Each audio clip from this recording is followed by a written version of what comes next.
এই আইন উপদেষ্টাকে বলতেছি, আপনি 54-এ ধরতে পারেন, তাহলে আপনার এক্স ওয়াইফকে ধরেন না কেন?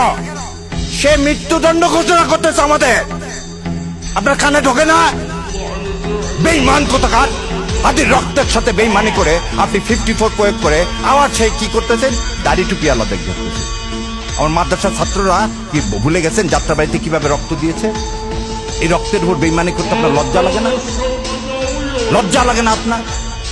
বাংলা এডিশন ইলিয়াস কি পরিচালনা করে, সেজন্য বাংলা এডিশন বন্ধ করবেন? তাহলে এবারে বলেন আপনি, যে চ্যানেল 24-এর মালিক এই হামিম গ্রুপে, সে বলল প্রথমত হাসিনাকে চায়, দ্বিতীয়ত হাসিনাকে চায়, শেষ পর্যন্ত হাসিনাকে চায়, তখন কানের মধ্যে জানিয়ে কথাগুলো বাটপার গুলো জাতির সাথে বেইমানি করেন। মজা দেখতে আসছেন না? আর কত রক্ত দেন? লজ্জা লাগে না নিজের সন্তানদের এইভাবে বিলীন করে দিতে, দেশের সার্বভৌমত্ব বিলীন করে দিতে? যার শত্রু ভারত, তার আর কোনো শত্রুর দরকার নাই। যার